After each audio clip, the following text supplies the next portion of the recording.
machines harvest the cane by cutting it at the base. The heavier lengths of cane drop into the base of a conveyor, which feeds them into the transport bin that follows alongside. At the mill, trucks empty their load onto a receiving table. It feeds a belt conveyor that takes the cane through two separate washes.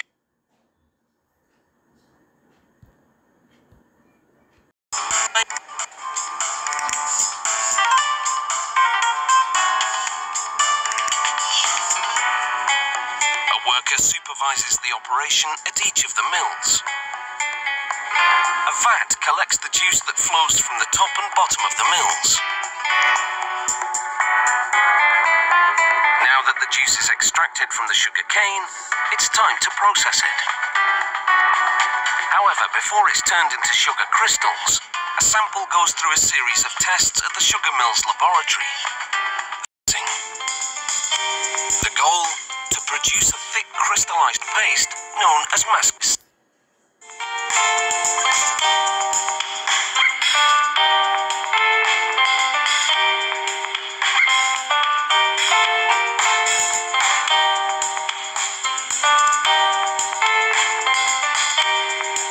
Bleached a brilliant white.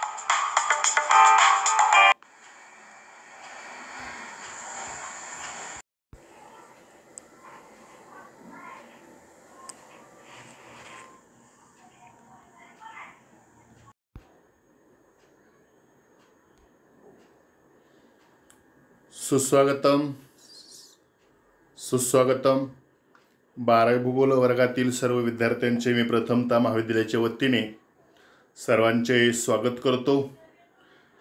आज आपण 12वी भूगोल पाठ्यपुस्तकामधील प्रकरण क्रमांक 5 द्वितीयक आर्थिक क्रिया याचा अभ्यास करणार आहोत। यापूर्वी पाठीमागील व्हिडिओ क्रमांक 20 मध्ये तक्ता पूर्ण करा हा जो भाग आहे तो आपण यामध्ये पाहिला होता। यामध्ये तक्ता क्रमांक आकृती क्रमांक 5.1 आणि तक्ता क्रमांक 5.1 हा आपण काही चित्रावर आधारित विशेषतः उद्योगधंद्यामधील वेगवेगळ्या व्यवसायाचा आपण सविस्तर आढावा पाहिला होता। त्याच्यामध्ये कोणत्याही व्यवसायासाठी लागणारा कच्चा माल आणि त्यापासून तयार झालेला पक्का माल आणि कच्च्या मालाची काही वैशिष्ट्ये आणि तयार झाल्यानंतर त्याची काही वैशिष्ट्ये जी आहेत या तक्त्याद्वारे आपण त्याचा सविस्तर अभ्यास केला होता। तर आज आपण हे जे 1 ते 8 व्यवसाय जे आहेत वेगवेगळ्या प्रकारचे आपण व्यवसाय पाहिले होते। त्याच्यामध्ये काही अन्न प्रक्रिया उद्योग, त्यानंतर बांधकाम उद्योग, त्यानंतर तेल निर्मिती उद्योग, असे 1 ते 8 व्यवसाय आपण पाहिले होते। या प्रत्येक व्यवसायाच्या स्थानिकीकरणावर काही अनुकूल आणि काही प्रतिकूल घटक जे आहेत ते परिणाम होत असतात। त्याचा आज आपण द्वितीयक आर्थिक क्रियामधील उपघटक म्हणून उद्योगधंद्याच्या स्थानिकीकरणावर परिणाम करणारे घटक याचा आपण सविस्तर आढावा या व्हिडिओ क्रमांक 21 मध्ये घेणार आहोत। आता पहा, याच्यामध्ये आपल्याला उद्योगधंद्याच्या स्थानिकीकरणावर परिणाम करणारे घटक जे आहेत एकूण 4 घटक आहेत। यामध्ये जर पहिला अ दिलाय बघा प्राकृतिक घटक, ब दिलेला आहे आर्थिक किंवा सामाजिक घटक, क दिलेला आहे राजकीय घटक आणि ड दिलेला आहे इतर घटक। वास्तविक पाहता उद्योगधंद्याच्या स्थानिकीकरणावर एकूण 4 घटक परिणाम करतात। त्यामधील आपण आज या व्हिडिओमध्ये प्राकृतिक घटकांचा सविस्तर अभ्यास करणार आहोत। आता याच्यामध्ये आपण एकूण 5 मुद्दे दिलेले आहेत। कच्चा माल, हवामान, पाणी पुरवठा, जमीन आणि वीज पुरवठा याचा आपण सविस्तर अभ्यास करणार आहोत। आता याच्यामध्ये पहा,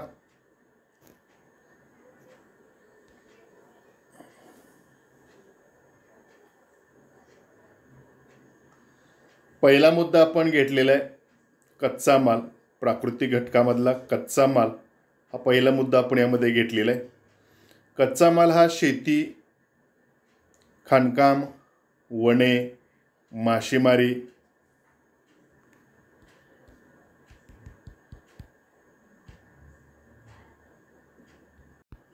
उद्योगधंद्याच्या स्थानिकीकरणावर परिणाम करणारा हा जो घटक आहे अतिशय महत्त्वाचा घटक आहे. कारण उद्योगधंदा म्हटलं की प्रक्रिया उद्योग आपण त्याला म्हणतो. प्रक्रिया उद्योग म्हणजे कोणत्याही कच्च्या मालावर प्रक्रिया करून त्याचे पक्क्या मालात रूपांतर करण्यासाठी या कारखानदारीचा उदय किंवा विकास झालेला आहे. यामध्ये आपण विशेषतः प्रकरण क्रमांक 4 प्राथमिक आर्थिक क्रिया जे पाहिले आहेत त्या प्राथमिक आर्थिक क्रियामध्ये विशेषतः शेतीजन्य उत्पादनं जी आहेत, आता त्याच्यामध्ये सुतीवस्त्र उद्योगासाठी लागणारा जो कापूस जे आहे तो शेतीतूनच पिकतो. साखर उद्योगासाठी लागणारा ऊस हा शेतीतूनच पिकला जातो. किंवा खाणकाम कुठल्याही उद्योगासाठी लागणारा कच्चा माल जे आहे खाणीतून दगडी कोळसा लागतो. म्हणजे विशेषतः साखर उद्योगामध्ये रसापासून साखर तयार करायची जर झाली तर त्याला आपल्याला उष्णता द्यावी लागते, तर त्याला दगडी कोळशीची गरज असते. तर ते खाणकामामधून मिळते. किंवा वन उत्पादने आहेत, वनावर आधारितसुद्धा बरेचसे व्यवसाय जे आहेत ते वन उत्पादने हा एक प्रकारचा कच्चा मालच आपल्याला सांगता येईल. त्याचबरोबर विशेषतः समुद्र किनारपट्टीच्या प्रदेशामध्ये आपल्याला मासेमारी व्यवसाय आढळतो. आणि हा मासेमारी व्यवसाय करत असताना सर्वच एक प्रकारची मासेमारी करतात असा काही भाग नाही. मासेमारी हा व्यवसाय नाशवंत कच्चा माल असल्यामुळे त्याच्यावर प्रक्रियाही केली जाते आणि याही व्यवसायातून त्या ठिकाणी आपल्याला वेगळ्या प्रकारचे अर्थार्जन करत असल्याचे आपल्याला आढळून येतं. आता लक्षात घ्या, हा सर्व प्रकारचा कच्चा माल झाला. उद्योगाचे स्थान निश्चिती ही निसर्गातून उपलब्ध होणाऱ्या कच्च्या मालाच्या स्वरूपावर अवलंबून आहे. म्हणजे कुठला उद्योगधंदा कुठं स्थापन करायचा त्याचं स्थान निश्चिती करत असताना त्या कच्च्या मालाचं स्वरूप कसं आहे हे आपल्याला इथं खाली दिले. बघा, कच्च्या मालाचे स्वरूप असा तक्ता तयार केला आहे. त्याच्यामध्ये 3 प्रकार दिले आहेत. पहिला दिला आहे बघा, अंतिम प्रक्रियेत वजन घटणारा अशुद्ध कच्चा माल. म्हणजे कच्च्या मालावर प्रक्रिया करत असताना वजन घटणारा, वजन न घटणारा आणि नाशवंत कच्चा माल. म्हणजे प्रत्येक हा घटक जे आहेत अंतिम प्रक्रियेत, म्हणजे कच्च्या मालावर प्रक्रिया केल्यानंतर काही कच्चा माल असा आहे की त्याचे वजन घटतं, काही कच्चा माल असा आहे की वजन अजिबात घटत नाही, आणि काही असं आहेत की नाशवंत कच्चा माल आहे. आता इथं पहा, पहिला जो भाग आहे अंतिम प्रक्रियेत वजन घटणारा कच्चा माल, याची स्थापना जी आहे ते कच्च्या मालाच्या प्रदेशात केली जाते. काही वेळेस आपल्याला पहा, भौगोलिक कारणामध्ये साखर कारखाने हे ऊस उत्पादक प्रदेशात स्थापन केले जातात. असा प्रश्न तुम्हाला 3 गुणासाठी विचारला जातो. तर साखर कारखाने हे ऊस उत्पादक, ऊस हा कच्चा माल आहे आणि ऊस हा अंतिम प्रक्रियेत वजन घटणारा कच्चा माल आहे. म्हणजेच ज्यावेळेस तुम्ही 100 किलो ऊस वाहून नेता त्यावेळेस तुमच्या ऊसापासून तयार करण्यात आलेली साखर जी आहे साधारणतः 11 किलो 12 किलोपर्यंत तुमची साखर तयार होते. म्हणजे ऊसामधील शर्करेचं प्रमाण किती आहे. आपल्या माहितीनुसार अगदीच आपल्या व्हिडिओच्या सुरुवातीला मी साखर उद्योगाची एक छोटीशी 1-1.5 मिनिटाची क्लिप दाखवलेली आहे, व्हिडिओ क्लिप. त्यावरून आपल्याला असं लक्षात येते की ज्यावेळेस तुम्ही 100 किलो ऊस वाहून नेता आणि त्या 100 किलो ऊसातून तुम्हाला साधारणतः 11 किलो 12 किलो साखर उपलब्ध होते. याचा अर्थ असा की जवळजवळ तुमचा 89 किलो वजन हे अनावश्यक वाहतूक आहे. आणि ही अनावश्यक वाहतूक जर टाळायची म्हटलं तर त्यासाठी काय केलं जातं, कच्च्या मालाच्या प्रदेशातच साखर कारखाने उभारले जातात. म्हणजे कारखान्यात तयार झालेली साखर जी आहे ती 100% साखर तुम्हाला वाहतुकीसाठी सोयीस्कर असते. परंतु जिथं अजिबातच ऊस पिकत नाही अशा प्रदेशात साखर कारखाने उभा करणे हे वाहतुकीच्या दृष्टिकोनातून आणि उद्योजकाच्या दृष्टिकोनातून फायदेशीर नाही हे आपल्याला सांगता येतं. असे उद्योग कुठले तर साखर उद्योग, लोहपोलाद उद्योग आणि वन उद्योग. लोहपोलाद उद्योगसुद्धा असंच आहे की जेणेकरून ज्यावेळेस तुम्ही 100 किलो अशुद्ध लोहखनिजावर जर प्रक्रिया करायचं म्हटलं तर त्या ठिकाणी जवळजवळ 200 किलो किंवा 1 टन अशुद्ध पोलाद वितळायसाठी 2 टन दगडी कोळशीची गरज असते. लक्षात घ्या. म्हणजे म्हणून विशेषतः लोहपोलाद उद्योग हे दगडी कोळशीच्या खाणीजवळच स्थापन केले जातात. कारण अनावश्यक 1 टन वाहतूक जी आहे ते आपली टाळण्यासाठी किंवा त्याच्यावर होणारा खर्च वाचवण्यासाठी लोहपोलाद उद्योगधंदे हे याच्यावर सुद्धा तुम्हाला भौगोलिक कारणे त्यामध्ये प्रश्न विचारले जातात की लोहपोलाद उद्योगधंदे हे दगडी कोळशाच्या खाणीजवळ स्थापन केले जातात. का केले जातात? तर वाहतुकीवर होणारा खर्च जे आहे किंवा आपण वाहतुकीवर होणारा अनावश्यक खर्च म्हणूया, हा खर्च टाळण्यासाठी पोलाद उद्योग जे आहे ते दगडी कोळशाच्या खाणीजवळ स्थापन केले जातात. आता दुसरा कच्चा माल कसा आहे तर वजन न घटणारा, म्हणजे अंतिम प्रक्रियेत कुठल्याही कच्च्या मालावर जर प्रक्रिया केली तर त्याच्यातून अंतिम प्रक्रियेत काय होतं, त्याचं वजन घटत नाही आणि असे उद्योग जे आहेत ते विशेषतः बाजारपेठेजवळ स्थापन केले जातात. आता असे उद्योग कुठले तर सुती वस्त्र उद्योग. आता उदाहरण जर द्यायचं झालं तर तुम्ही समजा ज्यावेळेस 1 टन कापूस वाहून आणला तर त्या 1 टन सरकी काढलेल्या कापसापासून 1 टनच कापड तयार होतं. म्हणजे या ठिकाणी विशेषतः सुती वस्त्र उद्योगधंदे याच्यावर सुद्धा भौगोलिक कारणामध्ये प्रश्न विचारला जातो. सुती वस्त्र उद्योगधंदे हे बाजारपेठेजवळ का स्थापन केले जातात तर त्याचं कारण असं आहे की बाजारामध्ये कोणत्या कपड्याला मागणी आहे. आता विशेषतः बघा, उन्हाळ्यामध्ये आपल्याला सुती कापड किंवा भरजरी कापड आपल्याला अपेक्षित असतं की उन्हामुळे आपल्याला फारसं गरम होणार नाही. तसंच हिवाळ्यामध्ये आपल्याला लोकरीची कापडं गरज असतात की विशेषतः थंडीचे दिवस असतात आणि त्यामुळे आपल्याला उबदार कपड्याची गरज असते. म्हणजे जसं बाजारामध्ये किंवा वर्षभरामध्ये वेगवेगळ्या प्रकारचे सणवार उत्सव येतात आणि त्या आता विशेषतः आपल्याकडे दिवाळी येऊ लागते, तर दिवाळीमध्ये आपण त्या ठिकाणी वेगवेगळे असे रंगीबेरंगी किंवा आपल्या आवडीनुसार आपण कपडे खरेदी करतो. म्हणजे ज्या कपड्याला त्या ठिकाणी मागणी आहे अशाच कपड्याची त्या ठिकाणी त्या कारखान्यामध्ये निर्मिती केली जाते. म्हणून विशेषतः सुती वस्त्र उद्योगधंदे हे बाजारपेठेजवळच स्थापन केले जातात. दुसरं आहे स्वयंचलित वाहन निर्मिती उद्योग. म्हणजे कुठल्या अगदीच वेगवेगळ्या प्रकारची वाहन निर्मिती जी आहे, अगदी सायकलपासून ते मोठ्या अवजड यंत्रापर्यंत हे सगळे उद्योगधंदे जे आहेत ते बाजारपेठेजवळच स्थापन केले जातात. तिसरा कच्चा माल आहे अंतिम प्रक्रियेत नाशवंत कच्चा माल आणि विशेषतः असे उद्योग जे आहेत ते कच्च्या मालाच्या स्रोताजवळ, जशी की आता उदाहरणार्थ आपण तर साखर कारखाने घेतले की ऊस उत्पादक प्रदेशात स्थापन केले जातात. तसंच दुग्धपदार्थ निर्मिती उद्योग जे जिथं दूध संकलन केलं जातं अशा प्रदेशामध्ये, कारण दूध हा नाशवंत कच्चा माल आहे, दूध फार काळ टिकत नाही, म्हणून त्या दुधावर प्रक्रिया करण्यासाठी असे उद्योग जे आहेत जिथं संकलन केले जातं तिथंच डेअरी स्थापन केली जाते. म्हणजे काही तासाच्या अंतरावर त्या ठिकाणी ते संकलन केलेलं दूध जे आहे तिथं त्या ठिकाणी एकत्रित केलं जातं आणि मग त्याच्यावर प्रक्रिया केली जातात. जसं की आता इथं उदाहरण साखर उद्योगसुद्धा दिलेले बघा. म्हणजे कच्च्या मालाच्या स्रोताजवळ का, आता साखर उद्योगसुद्धा बघा, म्हणजे ऊसतोड झाल्यापासून 24 तासाच्या आत त्या ऊसाचं गाळप झालं पाहिजे, नाहीतर वजन घटू लागतं. म्हणजे त्याचे जे काही परिणाम जे आहेत त्या परिणामाला सामोरं जाऊ नये म्हणून त्या ठिकाणी असे उद्योग जे आहेत ते कच्च्या मालाच्या स्रोताजवळच स्थापन केले जातात. तिसरा उद्योग आहे फलप्रक्रिया उद्योग.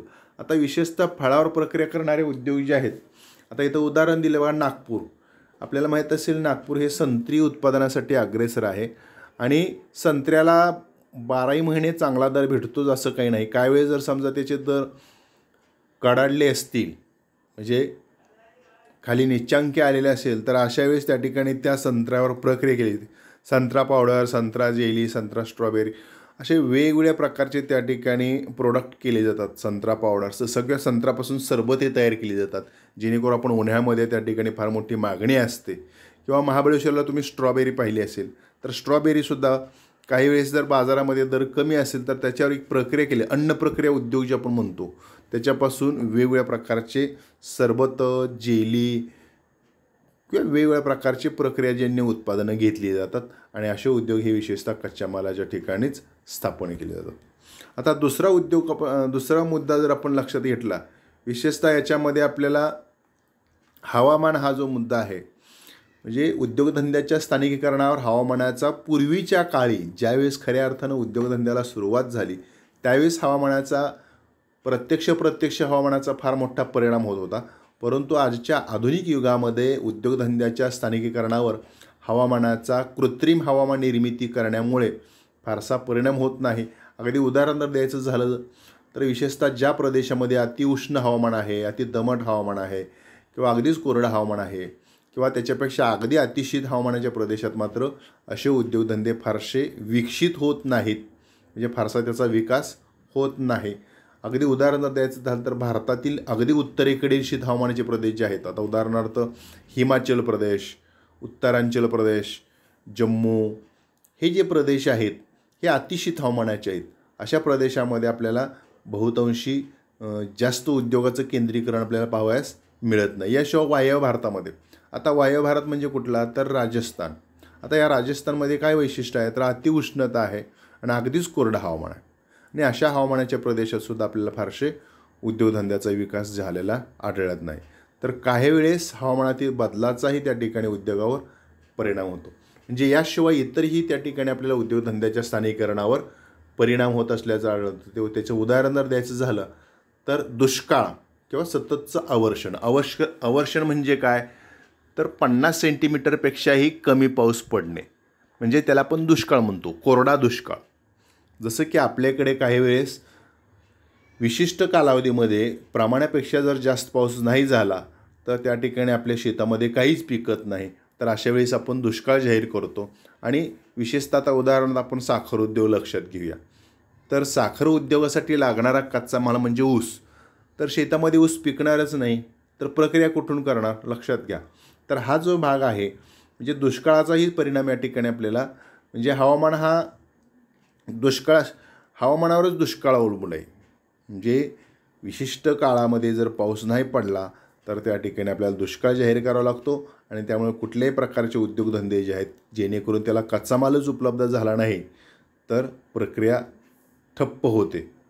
आता याशिवाय अनुकूल सुसह्य हवामान असलेल्या उद्योगाचा विकासास अनुकूल ठरते.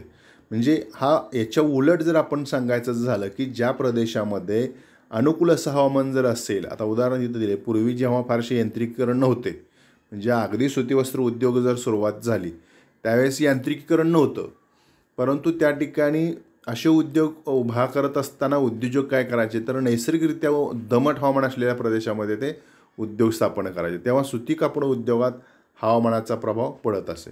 म्हणजे आता नैसर्गिक हवामान जरी नसलं तर कृत्रिमरित्या त्या ठिकाणी यंत्राच्या साहाय्यानं दमट हवामान निर्माण केले जातात. परंतु सुरुवातीच्या काळामध्ये असे काही संशोधन झाले नव्हते, त्यावेळेस मात्र या हवामानाचा उद्योगधंद्याच्या स्थानिकीकरणावर परिणाम होत असे. आता सुतीवस्त्र उद्योग दमट हवामानाच्या प्रदेशात का स्थापन करतात तर बघा, जिथं कोरडे हवामान जे आहे तिथं धागा तुटतो, म्हणजे कापड निर्मितीसाठी लागणारा जो सुती धागा जे आहे तो त्या ठिकाणी तुटत असल्यामुळे, सातत्याने तुटत असल्यामुळे या उद्योगावर फार मोठा परिणाम होत असतो. परंतु जर तिथं नैसर्गिक दमट हवामान जर असेल तर त्यामुळं लांब धागे तयार होतात आणि सहजासहजी कापड उद्योग हे भरभराटीस लागतात आणि तिथं कापड उद्योगाचं केंद्रीकरण मोठ्या प्रमाणामध्ये होतं. आता आपल्याला उदाहरण जर द्यायचं झालं तर बघा, महाराष्ट्रामधील जवळजवळ 70% अधिक कापड गिरण्या जे आहेत ते मुंबईला केंद्रित झालेले आहेत. मुंबई किंवा त्याच्या खालोखाल जर आपण पाहिलं तर गुजरातमध्ये सुद्धा बघा, म्हणजे महाराष्ट्र आणि गुजरातच्या पश्चिम किनारपट्टीलगत मोठ्या प्रमाणामध्ये सुतीवस्त्र उद्योगाचं केंद्रीकरण झालेलं आहे.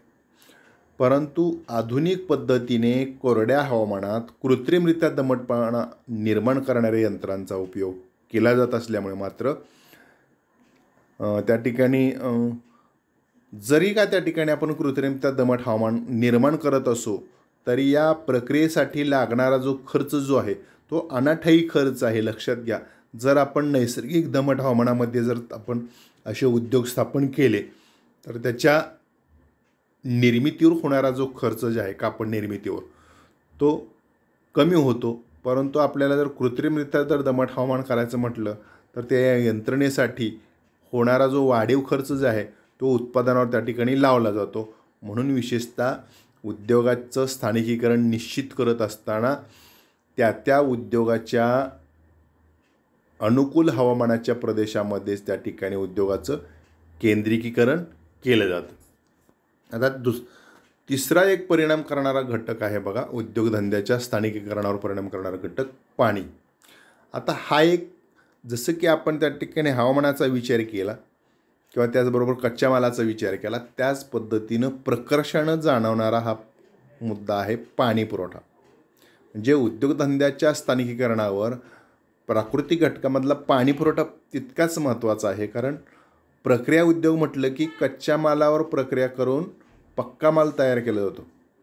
कारण उद्योगधंदा म्हटलं की उद्योगामध्ये चालवले जाणारी जी जनित्र जी आहेत किंवा आपण त्याला ते यंत्र म्हणतो, आपण यंत्र सातत्याने 24 तास इथे दिले बघा.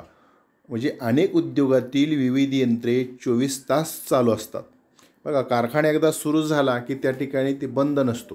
म्हणजे त्यातली जनित्र जी आहेत तासनतास 24 तास कंटिन्यू चालवत असल्यामुळे ते गरम होऊ लागतात आणि त्यामुळे त्या ठिकाणी काही वेळेस काय होतं तर ते पर्यायानं निकामीसुद्धा होऊ शकतात. म्हणून अशा किंवा उदाहरणार्थ काही जास्त अश्वशक्तीवर चालणाऱ्या मोटर्स असतील, या मोटर्सना थंडावा देण्यासाठी किंवा आपण इथं म्हणतो त्या यंत्रणा थंड करण्यासाठी किंवा काही वेळेस आपण अन्न प्रक्रिया उद्योगामध्ये जर पाहिलं तर शुद्धीकरणासाठी किंवा सुतीवस्त्र उद्योगामध्ये सुद्धा बघा, म्हणजे पांढरा शुभ्र कापड तयार करायचा झाला तर त्या अगोदर तो शुद्ध केला पाहिजे. किंवा पांढरी शुभ्र साखर तयार करायची म्हटलं तर साखर कारखान्यामध्ये सुद्धा मोठ्या प्रमाणामध्ये आपल्याला पाणी, शुद्ध स्वरूपामध्ये पाणी उपलब्ध असणं गरजेचं आहे. कापड उद्योगामध्ये धुलाई काम असतं आणि अशा अनेक कारणासाठी किंवा प्रक्रिया करण्यासाठी उद्योगामध्ये मुबलक प्रमाणात आणि शुद्ध स्वरूपात पाणी उपलब्ध असणं गरजेचं असतं. आणि त्यामुळं विशेषतः कमी अंतरावर मुबलक प्रमाणामध्ये शुद्ध स्वरूपात पाणी उपलब्ध असेल अशाच ठिकाणी उद्योगधंद्याचं स्थानिकीकरण निश्चित केलं जातं. आता असे उद्योग कुठले की जेणेकरून ज्या उद्योगामध्ये पाणी मोठ्या प्रमाणात वापरलं जातं? अन्न प्रक्रिया उद्योग. आपण प्रकरणाच्या सुरुवातीला अन्न प्रक्रिया उद्योग पाहिलेला आहे किंवा डेअरी टेक्नॉलॉजी उद्योग जे आहेत, म्हणजे दुधापासून दुग्धजन्य पदार्थ निर्मिती असेल किंवा सरबते तयार करणे, वेगवेगळ्या प्रकारची प्रक्रिया किंवा साखर उद्योग. आत्ताच आपण सुरुवातीला एक व्हिडिओ पाहिले बघा साखर उद्योगाचे, त्यामध्ये सुद्धा पाणी मोठ्या प्रमाणात वापरलेलं दाखवलेलं आहे. रसायन उद्योग, विविध वस्तू निर्मिती उद्योग, औष्णिक वीज निर्मिती उद्योग, म्हणजे किंवा जलविद्युत निर्मिती. आता जलविद्युत निर्मिती जर तुम्ही पाहिली तर पूर्णपणे त्याच्या नावातच जल दिलेलं आहे, पाण्यावरूनच त्या ठिकाणी विद्युत निर्मिती केली जाते. त्यामुळं जलविद्युत निर्मिती पूर्णपणे 100% पाण्यावर अवलंबून आहे. त्यानंतर खनिज तेल शुद्धीकरण, असे जे सर्व उद्योग जे आहेत हे सर्व उद्योग त्या ठिकाणी पाण्याशिवाय आपण उभारूच शकत नाहीत. हाही आपल्या ठिकाणी महत्त्वाचा मुद्दा सांगता येईल.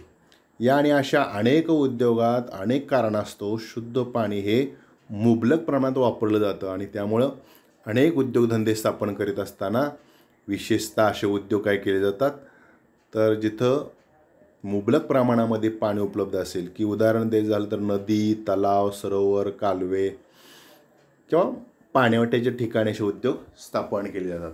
म्हणजे जसं की आपल्या जीवनामध्ये पाणी म्हणजे जीवन आहे, तसंच उद्योगामध्ये सुद्धा त्या प्रक्रियेसाठी पाणी हा अत्यंत महत्त्वाचा घटक आहे, हेही आपल्याला त्या ठिकाणी सांगता येईल.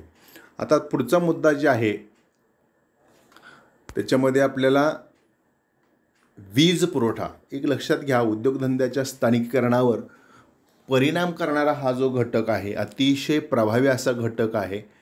जसं आता पाणी महत्त्वाचं आहे तसंच वीजसुद्धा तितकीच महत्त्वाची आहे.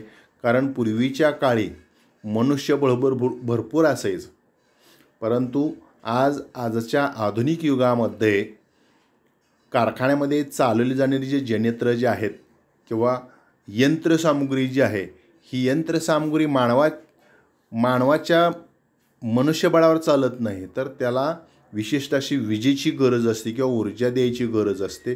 आणि ही ऊर्जा जिथं उपलब्ध असते अशाच प्रदेशामध्ये त्या ठिकाणी उद्योगाचं स्थानिकीकरण निश्चित केले जातं. आता इथं बघा, कच्च्या मालाचे पक्क्या मालात रूपांतर करण्यासाठी ऊर्जा साधने महत्त्वाची असतात. जसं की आता आपण सांगितलं की अगदी साधा वीट उद्योग जर आपण लक्षात घेतला तर वीट भाजण्यासाठी लागणारा दगडी कोळसा हा एक ऊर्जा साधन म्हणून ओळखला जातो. म्हणजे कच्ची वीट तयार करत असताना मातीमध्ये भुकटी वजा त्या ठिकाणी दगडी कोळसा मिसळला जातो आणि तयार झालेली वीट जी आहे ती भाजण्यासाठी सुद्धा त्या ठिकाणी दगडी कोळसा वापरूनच त्या ठिकाणी त्याला भट्टी लावली जाते आणि मग खऱ्या अर्थाने त्या विटा पक्क्या भाजल्या जातात. म्हणजे हा साधा आपण त्या ठिकाणी व्यवसाय घेतला विट उद्योग. तसंच साखर उद्योगामध्ये सुद्धा बघा, म्हणजे ऊसापासून तयार झालेला रस जे आहे, रसाचं साखरेत रूपांतर करण्यासाठी मोठ्या प्रमाणामध्ये ऊर्जेची गरज असते. तर त्या साखर कारखान्यामध्ये चालवली जाणारी जनित्र जी आहेत किंवा मोठमोठ्या हॉर्स पॉवरच्या मोटारी जे आहेत ते चालवण्यासाठी विजेची मोठ्या प्रमाणात गरज असते. इथं दिले बघा वीज पुरवठा आणि ऊर्जा साधनं कशी. तर दगडी कोळसा आहे, खनिज तेल आहे, वीज पुरवठा. मग त्या ठिकाणी वीज पुरवठा वेगवेगळ्या जलविद्युत निर्मिती असेल, औष्णिक वीज निर्मिती असेल किंवा अनेक सोर्समधून आपण वीज निर्मिती करू शकतो. किंवा नैसर्गिक वायू ही ऊर्जा स्रोत आहेत. खऱ्या अर्थानं ही आपल्याला कारखान्यामध्ये वापरली जाणारी ऊर्जा स्रोत आहेत किंवा प्रक्रियाजन्य उद्योगामध्ये वापरली जाणारी ही ऊर्जा साधनं आहेत. आता दगडी कोळसा हा वजनाने अवजड असल्याने असे उद्योग विशेषतः दगडी कोळशाच्या खाणी क्षेत्राजवळच किंवा कोळशाच्या खाणीजवळच त्या ठिकाणी काय केलं जातं, लोहपोलाद उद्योग स्थापन केले जातात. आता मी सांगितलं उदाहरण तुम्हाला लोहपोलाद उद्योग. भौगोलिक कारणे त्यामध्ये प्रश्न विचारला जातो. लोहपोलाद उद्योग हे दगडी कोळशाच्या खाणीजवळच स्थापन केले जातात. मग का केले जातात, तर आत्ता सांगितले की 1 टन अशुद्ध लोह खनिज जर वितळायचं म्हटलं तर तुम्हाला 2 टन दगडी कोळसा त्या ठिकाणी जाळावा लागतो किंवा त्या अशुद्ध लोह खनिजावर उष्णता देण्यासाठी त्याच्या दुप्पट त्या ठिकाणी तुम्हाला उष्णता द्यावी लागते. त्यावेळेस तुमचा शुद्ध पोलाद तयार होऊ शकतो, लक्षात घ्या. म्हणून अनावश्यक 1 टन वाहतूक वाचवण्यासाठी किंवा त्याच्यावर होणारा खर्च वाचवण्यासाठी काय केलं जातं, असे लोहपोलाद उद्योगधंदे जे आहेत दगडी कोळशाच्या खाणीजवळच त्या ठिकाणी स्थापन केले जातात. आता दुसरा एक मुद्दा दिला आहे, ज्या उद्योगांना वीज व खनिज तेल ऊर्जा साधने म्हणून उपयुक्त असते तेव्हा ते लांब अंतरावरून तारा व नळद्वारे याचा पुरवठा केला जातो. आता काही उद्योगधंदे असे आहेत की विजेवर चालणारे. आता विजेचा त्या ठिकाणी तारेमधून फारसा त्या ठिकाणी परिणाम होत नाही. जिथून आपण वीज पुरवठा जोडलेला आहे, जेवढा तिथं विद्युत पुरवठा असतो तेवढाच त्या ठिकाणी जिथं तुम्ही त्या उद्योगासाठी घेणारा वीज पुरवठा तेवढाच असतो. तसंच खनिज तेलसुद्धा नळाद्वारे त्या ठिकाणी तुम्ही एखाद्या उद्योगधंद्यासाठी लागणारा खनिज तेल त्या नळाद्वारे सुद्धा तुम्ही वाहून नेऊ शकता. म्हणजे हे जे उद्योग जे आहेत काही अंतरावरून तुम्ही उद्योगासाठी लागणारा कच्चा माल तुम्ही वाहून आणू शकता. म्हणजे वीज आणि खनिज तेल ही आपल्याला अपेक्षित आहेच आणि ती वेगवेगळ्या माध्यमातून तुम्ही कारखान्यापर्यंत किंवा तुमच्या उद्योगधंद्यापर्यंत वाहून आणू शकता. त्यामुळे या ऊर्जा स्रोतावर अवलंबून असलेले काही उद्योग जे आहेत त्याचा ऊर्जा स्रोतापासून दूर अंतरावर स्थापन केलं. म्हणजे हल्लीच्या आजच्या आधुनिक युगामध्ये परिस्थिती निर्माण काय झालेली आहे की विजेच्या वाहतुकीवरही त्या ठिकाणी फारसे बंधनं नाहीत किंवा त्या वीज वाहतुकीवर होणारा म्हणजे कुठल्याही प्रकारे वाहतुकीमुळे वीज खंडित होऊ शकत नाही. त्यामुळं आपल्याला वाहतुकीवर होणारा खर्च जेवढा कमीत कमी येईल अशा ठिकाणीच त्या ठिकाणी उद्योगधंद्याचं स्थानिकीकरण निश्चित केलं जातं. हाही तितकाच महत्त्वाचा मुद्दा आहे. आणि शेवटचा मुद्दा आपल्याला सांगता येईल जमीन किंवा जागा. एक लक्षात घ्या, उद्योगधंद्याच्या स्थानिकीकरणावर अतिशय महत्त्वाचा मुद्दा जो आहे, सुरुवातीच्याच अगोदर जमीन किंवा जागा निश्चित करत असताना कोणताही छोटा मोठा उद्योग असेल, जसं की आता आपण वीट उद्योग म्हटलं तर वीट तयार करण्यासाठी लागणारी जी परिपक्व माती जी आहे तर ती अगोदर संकलन करण्यासाठी सुद्धा आपल्याला जमिनीची गरज असते. किंवा तयार झालेल्या कच्च्या विटा ज्या आहेत त्याला आपल्याला विशिष्ट अंतरावर त्या ठिकाणी भट्टी उभा करावी लागते. तर त्यासाठी सुद्धा आपल्याला जागेची गरज असते. हे सर्वसामान्य कुठलाही छोटा मोठा उद्योग जर तुम्ही लक्षात घेतला तर त्याला जमिनीचीही गरज असते. मग ती सपाट असली पाहिजे, सखल असली पाहिजे. म्हणजे त्या उद्योगधंदे स्थापन करत असताना उद्योगासाठी जागा महत्त्वाची. आधी जागा निश्चित केली जाते, मग इतर घटकाचा विचार केला जातो किंवा जमिनीची उपलब्धता म्हणतो. मग ती कमी दरामध्ये मिळाली पाहिजे, सखल सुपीक असली पाहिजे, ते रस्त्याला लागून किंवा महामार्गाला लागून असली पाहिजे. त्या भागामध्ये आपल्याला रस्ता, लोहमार्ग, जलमार्ग किंवा वेगवेगळ्या वाहतुकीच्या सुविधा उपलब्ध आहेत का, विद्युत पुरवठा आहे का, या सर्व बाबींचा आपण त्या ठिकाणी काय करतो, विचार करतो. तसं ही जमीन ही त्या ठिकाणी महत्त्वाची आहे. म्हणजे जर जागा असेल तरच उद्योगधंदा तुम्ही स्थापन करू शकता. म्हणजे हा जागा किंवा जमीन म्हणजे एक प्रकारचे पाया, म्हणजे उद्योगधंद्याचं स्थापन करण्याचा पाया इथं दिले बघा. उद्योगाच्या निर्मितीसाठी मोठ्या प्रमाणात जमिनीची उपलब्धता आवश्यक असते. आता सामान्यतः सपाट मैदानी प्रदेश किंवा पुरेशी वाहतूक सुविधा असलेल्या ठिकाणीच उद्योग स्थापन केले जातात. म्हणजे आपल्याला उद्योगासाठी लागणारा कच्चा माल सहजासहजी आपल्याला वाहतूक करता आली पाहिजे किंवा त्याच्यावर प्रक्रिया करून झाल्यानंतर तयार झालेला पक्का माल जे आहे आपल्याला बाजारपेठेपर्यंत पाठवण्यासाठी म्हणजे वाहतुकीच्या सुविधा पुरेशा असल्या पाहिजेत. याचाही आपण त्या ठिकाणी उद्योगधंद्याच्या स्थानिकीकरणाचा विचार केला पाहिजे. आता पूर्वीच्या काळी शहरी भागाजवळ अनेक उद्योगाचं केंद्रीकरण होत असे. म्हणजे अगदी स्वातंत्र्यपूर्व काळामध्ये जर आपण लक्षात घेतलं किंवा नंतरच्या काही मध्ययुगीन काळामध्ये जर तुम्ही लक्षात घेतलं तर पूर्वी शहराला लागूनच त्या ठिकाणी उद्योगधंदे स्थापन होत असायचे. परंतु त्या ठिकाणी आज आपल्याला लोकसंख्या एवढी वाढलेली आहे की त्या लोकसंख्येला वास्तव्यासाठी म्हणजे त्यांना घरासाठी जागा मोठ्या प्रमाणामध्ये उपलब्ध असावी लागते. मग त्या ठिकाणी उद्योगधंदे स्थापन करू शकत नाही. आणि त्यामुळं इमारती उभारण्यासाठी लागणारी जमीन जी आहे त्याची किंमत वाढते. कालानुक्रमे आज या शहराला लागून असणाऱ्या जमिनीची किंमत गगनाला भिडलेली आहे. आणि अशा किमतीमध्ये त्या ठिकाणी आणि कोणत्याही उद्योगासाठी लागणारी जमीन जी आहे ती काय गुंठेवारीमध्ये चालत नाही, तर ते एकरी आपल्याला त्या ठिकाणी घ्यावी लागते. एकरी, हेक्टरी. आणि एवढी मोठी जागा विकत घेणं आणि शहराला लागून अतिशय कॉस्टली जमीन आपल्याला त्या ठिकाणी शहराला लागून असणारी जमीन मिळते. त्यामुळे विशेषतः शहराजवळ जमिनीची किंमत वाढल्याने ग्रामीण भागातच असे अनेक उद्योगांचा कल आज वाढत चाललेला आहे. आता उदाहरण बघा द्यायचं जर झालं तर इथं पुण्याचं दिले बघा चाकण किंवा इथं चिपळूणचं एक दिले बघा लोटे, परशुराम. म्हणजे असे हे उद्योग उदाहरणादाखल आपण दिलेले आहेत. परंतु प्रत्यक्ष जर तुम्ही पाहिलं तर उपनगरामध्ये अशा प्रकारचे उद्योगधंदे जे आहेत त्याच आपल्याला पाहावयास मिळतात. आता याच्यापुढं आपल्याला त्याचे काही स्वाध्याय पाहायचं आहे. स्वाध्यायामध्ये भौगोलिक कारणे द्या. तुमच्या पाठ्यपुस्तकामध्ये सुद्धा प्रश्न दिले असतील बघा. उद्योगधंद्याचे वितरण असमान असते. भौगोलिक कारणामध्ये उद्योगधंद्याचे वितरण असमान का आहे तर त्याचं आपल्याला इथं कारण सांगायचं आहे. उद्योगधंद्याचं वितरण असमान असते. दुसरं दिलं कोकणातील रत्नागिरी आणि सिंधुदुर्ग जिल्ह्यात अनेक फळप्रक्रिया उद्योग स्थापित झालेले आढळतात. म्हणजे कोकणातच का आढळतात तर त्याचं कारण सांगायचं आहे की रत्नागिरीला आपल्याला हापूस आंबा आहे. सिंधुदुर्गसुद्धा तुम्हाला आंब्यासाठी प्रसिद्ध आहे किंवा फळबागायतीसाठी प्रसिद्ध आहे. आणि या फळावर प्रक्रिया करण्यासाठी अशा प्रकारचे अनेक छोटे मोठे उद्योग, फळप्रक्रिया उद्योग हे स्थापन झाले. त्याची कारणं सांगायची. आणि दीर्घोत्तरी प्रश्न किंवा आपण सविस्तर उत्तरेल्यामध्येच प्रश्न दिलेले बघा. जे आता आपण उद्योगधंद्याच्या स्थानिकीकरणावर प्राकृतिक घटकांचा होणारा परिणाम स्पष्ट करा.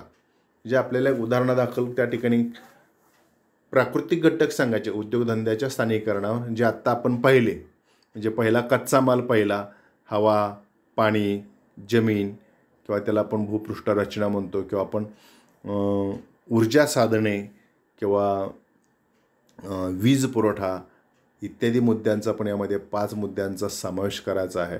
आणि हे तुम्ही घरी स्वाध्याय सोडवून पाहायचं आहे. तर अशा प्रकारे आज आपण आजच्या व्हिडिओ क्रमांक 21मध्ये प्रकरण क्रमांक 5 मधील उद्योगधंद्याच्या स्थानिकीकरणावर परिणाम करणारे घटक 1 ते 5 घटक आपण सविस्तरपणे अभ्यासलेले आहेत. आणि हा तुम्हाला जवळजवळ 8 गुणांसाठी प्रश्न विचारला होता. आता या पाहिलेल्या व्हिडिओवर आधारित हा जो सविस्तर उत्तरेला हा प्रश्न आहे ना, उद्योगधंद्याच्या स्थानिकीकरणावर प्राकृतिक घटकांचा होणारा परिणाम स्पष्ट करा किंवा उदाहरणासह स्पष्ट करा असाही प्रश्न तुम्हाला विचारला जातो. तर तुम्ही त्या ठिकाणी शांतपणे संपूर्ण शेवटपर्यंत तुम्ही व्हिडिओ पाहिला त्याबद्दल मी सर्वांचे आभार मानतो. अजूनही तुम्ही हा जर चॅनल सबस्क्राईब केलं नसेल तर तुम्ही तो सबस्क्राईब करून ठेवायचा आहे. कारण यापुढे दर्जेदार असे व्हिडिओ तुम्हाला या ठिकाणी या चॅनलवर पाहायला मिळतील. आणि तुम्हाला घरामध्ये बसून चांगल्या पद्धतीनं भूगोल विषयाशी निगडीत ज्या काही कंटेंट जे आहेत, वेगवेगळ्या संकल्पना ज्या आहेत भूगोलाशी निगडीत, त्या तुम्हाला परिपूर्ण पाहाव्यास मिळतील. धन्यवाद.